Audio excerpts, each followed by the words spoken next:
大家好，歡迎嚟到我哋日更頻道嘅。可樂呢，就係指有甜味、含咖啡因但唔含酒精嘅一種碳酸飲品啦。咁可樂呢個名呢，係嚟自最早期嘅材料之一嚟嘅。咁可樂果嘅提取物啦，而世界最知名嘅可樂品牌呢，就有可口可樂同百事可樂兩種啦。咁其實可樂呢，本來只係其中一種嘅碳酸飲品嚟嘅啫，係同飲其他嘅飲品啊係冇乜嘢差別嘅消費行為。但係啦，可樂文化嘅內涵太過豐富啦，佢已經係遠遠超出咗飲品嘅範疇啦。咁可樂呢，已經係同快餐好完美咁樣融合埋一齊，成為一種世界流行嘅文化。今日呢，就同大家講一講可樂嘅起源啦。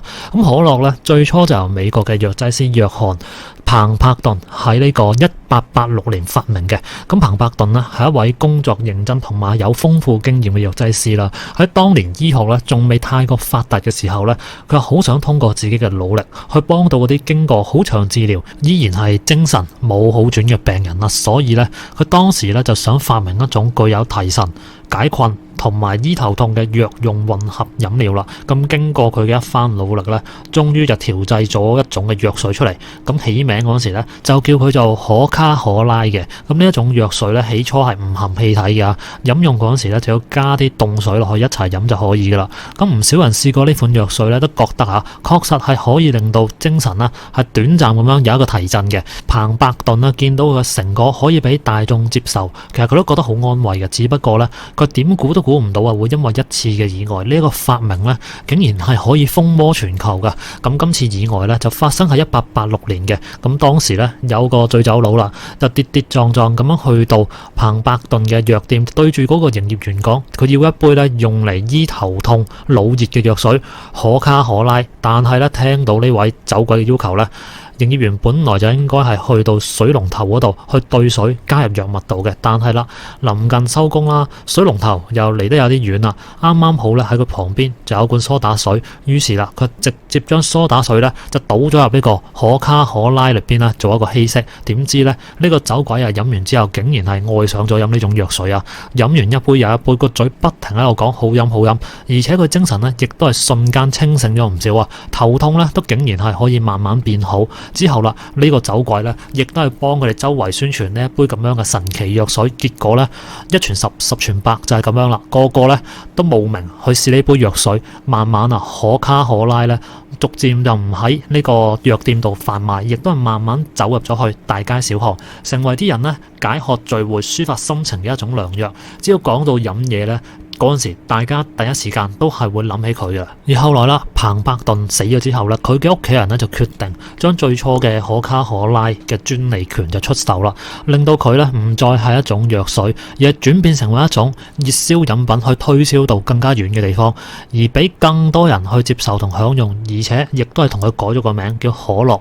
而音譯嘅中文字咧，亦都係體會到呢款神奇嘅飲品帶俾人嘅快樂同味覺上嘅享受啦。咁隨住推廣嘅加速咧，可樂亦都係好迅速咁成為風靡全球嘅一款飲品啊！個銷量咧亦都係名列前茅噶。而最初用嚟做藥物嘅作用咧，就慢慢咁俾人淡忘同弱化啦。到而家為止咧，可樂就成為咗世界上邊無人不知、無人不曉、銷量第一嘅碳酸飲品。而可樂文化又係啲乜嘢呢？其實可樂文化咧係可以睇做係一種美國文化嘅秉述，係一種美國精神嘅擴張。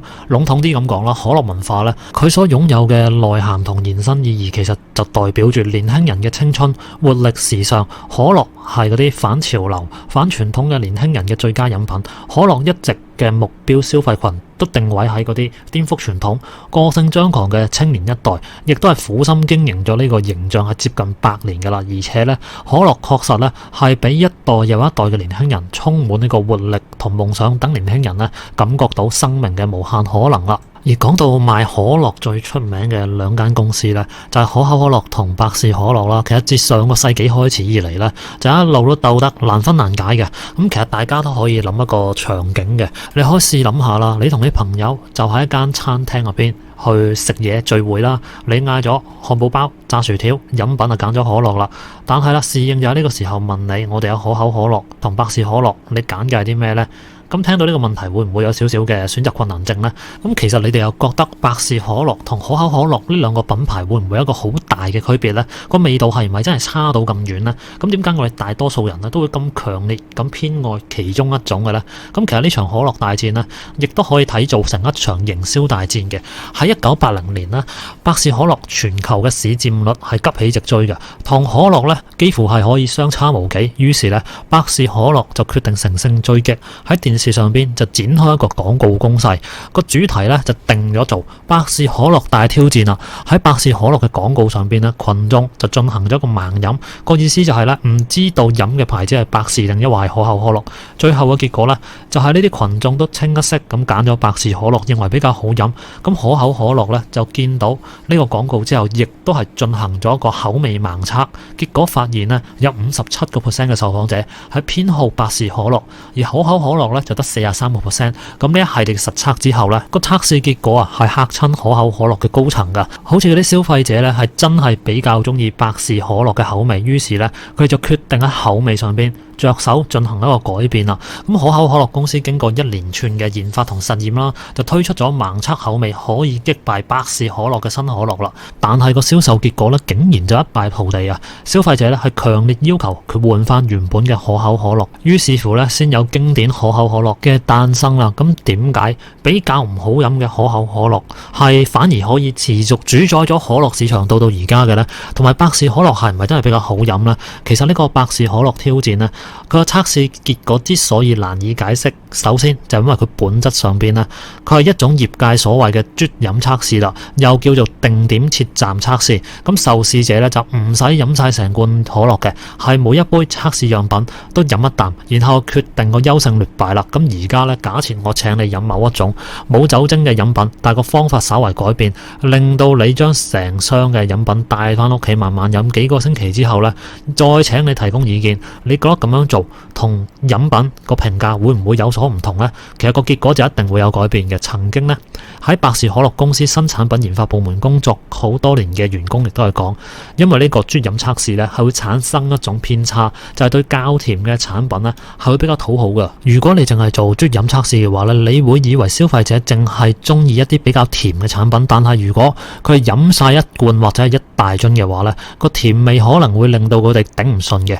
咁百事可樂確實亦都係比可口可樂更加之甜，所以喺啜飲測試入邊呢，亦都係比較有優勢。咁換言之啦，百事可樂嘅成分調配嘅着眼點呢，就係要喺呢個啜飲測試入邊呢旗開得勝。咁我哋對味覺有兩種唔同層次嘅反應嘅，第一種呢，就細細啖咁飲，第二種呢，就成罐飲晒佢。喺呢個啜飲測試贏就代表真係會比較好飲啊？答案就唔一定嘅。咁另外最重要嘅一個問題就係啦，比較好飲係唔係就會比較好賣呢？咁呢個先係市場營銷最關注嘅問題啊！而可口可樂同百事可樂嘅戰爭呢，到而家亦都係不斷咁延續嘅。而呢兩間公司佢哋各自嘅市場營銷呢，亦都係相當之有意思噶。咁之後呢，亦都係會去更新更多嘅內容俾大家知道嘅。咁其實呢，當年由彭柏頓精心所研製出嚟嘅可樂配方到而家呢，一直都係一個謎。而作為最大受益者嘅可口可樂公司，亦都係好努力咁防止呢個秘方嘅泄露。聽講除咗可口可樂嘅持有人家族之外呢，再冇其他人係可以知道佢配方。不過換個方式去諗啦，其實啦，彭柏頓研究可樂嘅本意啦，都係為咗係可以醫到更多嘅病人啦。雖然而家可樂嘅用途已經係改變咗，但係如果佢知道佢所研發出嚟嘅藥水係可以攞到一個咁驚人嘅成績呢，就算唔係作為一款藥水去賣呢，佢應該都會覺得幾欣慰嘅，因為佢嘅神奇藥水呢，係為世界上邊嘅人呢帶嚟咗好多歡樂啊嘛。咁市民曾經係小朋友嘅你哋，仲記唔記得第一次飲可樂嗰陣時嗰種開心喜悅嘅心情呢？其實有時候快樂就好簡單噶啦，只不過呢係人類嘅慾望越嚟越大，反而呢就忘記咗當初嗰個赤子之心啦。好啦，咁今集呢同大家睇到呢度先，大家有咩想講嘅話，下邊留個言啦。咁我哋下集再見啦，拜拜。